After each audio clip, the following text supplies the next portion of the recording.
Oi, família, eu sou a Bia e esse é o episódio 2 da retrospectiva de 2025 e agora nós vamos falar de surtos de hobbies. Coisinhas que surgiram como um grande boom e de repente já não acontece mais, de repente some na mesma velocidade que aparece. Foi só uma modinha? É realmente uma coisa legal? Todo mundo que fez pela trend vai realmente ficar ou as pessoas abandonam? Agora, no Back to Cast. Nossa, eu fiz a vinheta do Profissão Repórter e meti a musiquinha do Jornal Nacional. Eba! Gente, olhando mais uma vez para 2025, tiveram algumas... Como eu posso dizer? Alguns efeitos manada. Eu vou chamar dessa forma porque não tem outra forma de enxergar essas coisas. E aí, eu vou falar de Labubu, que pra mim é um efeito manada. De repente, todo mundo, bonequinho feio, parece um demoninho, pendurado pra lá e pra cá. A gente teve os Bobbie Goods, que são livros de colorir que sempre existiram. E aí, esse principalmente eu acho muito engraçado, que assim, a gente sempre teve livro de colorir. Eu lembro que eu sempre fui a pessoa de colorir livrinho, assim. Eu lembro que acho que em 2016, sei lá, 2017, 15, não lembro exatamente qual foi o ano, a gente tinha aquele Jardim Secreto, que foi uma febre também, aí depois passou, enfim, que era bem mais difícil que Bobbie Goods, porque Bobbie Goods é um livro mais infantil, talvez. Não sei se eu posso usar essa palavra sem ofender ninguém, porque eu... E aí, gente, ó, tô falando isso de como local de fala, porque eu pinto Bobbie Goods até hoje, tá? Mas é um livro com desenhos mais simples, diferente do Jardim Secreto, que eram folhinhas muito pequenininhas e árvores gigantes, enfim, era... Quem for dessa época aí vai lembrar do Jardim Secreto, que era bem mais complicado de pintar. E aí, junto do Bobbie Goods, a gente tem as canetinhas Touch. Na minha época de pintar Jardim Secreto, eu pintava com uma canetinha da Maped, que é uma marca muito boa. E ela tinha duas pontas também e tal, mas era mais uma canetinha mesmo, mais parecida com uma canetinha escolar. Essas canetas touch que viralizaram agora já são diferentes. E aí tudo isso casou com o quê? Com... Como fala? TikTok Shop. Que aí é te vender todos esses hobbies de forma muito simples. E aí, não só de Bobbie Goods e canetinhas se fazem esses processos, porque a gente tem, por exemplo, a cerâmica fria, que virou também uma coisa. E aí, é inevitável não pensar no TikTok como um fomentador de tudo isso. Eu acho que tudo que começa a viralizar no TikTok, o menino da lancheira, por exemplo, que foi um viral, que eu, inclusive, tive um viral, fazendo uma paródia da lancheira do Luiz, que é um querido.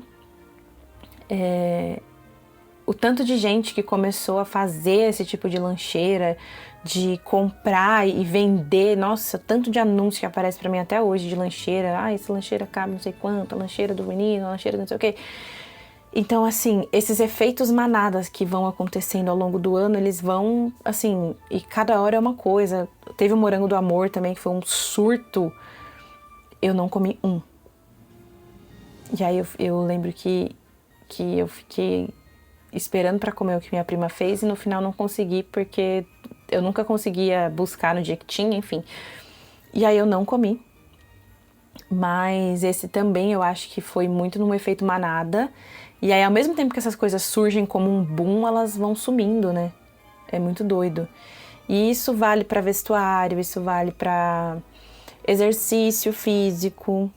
Eu acho que o exercício físico, ele ainda até se mantém com um pouco mais de vida, mas esse ano foi o ano da corrida, gente. O tanto de gente que eu vi participando de não sei quantas corridas por ano e sabe? Ah, agora eu corro. Corro na rua. Pago R$ 300 num kit pra correr na rua. Ai, não tô julgando, tá? É só um comentário, mas tivemos o surto das corridas, principalmente. Eu vi muitas pessoas fazendo mais esportes, isso eu acho muito bom, se é esse tipo de incentivo, né, para que as pessoas treinem mais, cuidem mais da saúde, façam exercício físico, acho ótimo. Tivemos o boom do Café com Deus Pai. Eu quero gravar um episódio só falando sobre esse livro. Ai, Bia, você promete muitos episódios, você fala de muitas coisas, eu sei, gente, mas eu vou me comprometer a falar só sobre esse livro, sobre o autor do livro, quem ele é, de onde ele veio, de onde saiu, de onde surgiu. Eu sei que, gente, o Café com Deus Pai tem coletânea, vendem até o próprio café, sabe? Virou um lifestyle real, você postar de manhã que você tá lendo, tomando café e fazendo ali sua leiturinha. Ai, Bia, você está criticando a leitura? Estou. Nesse caso, sim. Porque eu acho que é bem problemático. Tivemos também a ascensão dos bebê reborn, que depois desse boom, até quiosque em shopping tem para vender essas bonecas, que nem são, pelo menos nos que eu vi, né, nos shoppings aqui perto de casa, pelo menos, nossa, gente, não acho realista esses bebês. E é isso, né, começou o boom, mas Chico Barney foi lá no Parque de Ibirapuera questionar. Acho problemático todo esse questionamento sobre a maioria desses hobbies que eu falei aqui, tirando a corrida, acredito eu, são hobbies mais focados no público feminino. E eu lembro de o tempo todo muitas críticas, né? Tanto sobre os Bobbie Goods, tem muitas críticas sobre a cerâmica, inclusive, críticas sobre os bebê reborn e assim. Cadê as pessoas criticando os caras de 30 anos nas costas que ficam na rua com a cara no sol soltando pipa, com uma linha que pode matar alguém? Inclusive eu quase morri. Não sei se eu já falei isso aqui no podcast, gente, mas ano passado eu tive um acidente com a moto em que eu tomei 6 pontos no pescoço e eu só fui salva porque antes da linha pegar no meu pescoço bateu no fecho do meu capacete. Porque se não fosse isso eu teria morrido. Graças ao hobby de alguém que é soltar pipa. Sabe? Ou vício em videogame, ou vício em futebol, ou vício, enfim, isso ninguém questiona, mas a gente teve também os bebê reborn como também um grande boom, e aí vai o efeito manada, e as pessoas começam a conhecer mais sobre o assunto e acabam, não sei se por curiosidade, não sei exatamente explicar, talvez um psicólogo consiga trazer mais informação do que eu para vocês, mas eu sinto que também vem muito em conjunto desse efeito manada, né, de querer fazer parte. Eu acho que é esse o ponto. As pessoas, elas têm necessidade de ser parte de algo. Sensação de pertencimento. Então, quando você acha seu clube, sua turma, você se sente parte daquilo. E eu acho que esse foi um dos pontos, assim, que gerou tantos efeitos manadas ao longo de 2025. A gente tem... E aí, falando de esporte, falei de corrida, mas tem também lá o vôlei de praia, que eu também acho que é um grande surto, principalmente pensando que São Paulo nem tem praia, aqui na cidade de São Paulo. Mas foi uma grande ascensão. E aqui, gente, vou só abrir um parênteses muito grande que eu estou falando a partir da visão que tenho dentro da minha bolha, que é minúscula, tá? Pode ser que eu esteja falando isso e tenham pessoas falando assim, nossa, mas eu não vi nada disso durante o meu ano. Pode ser que você não tenha visto nada, mas eu estou falando aqui da minha bolha, tá? Do meu mundinho.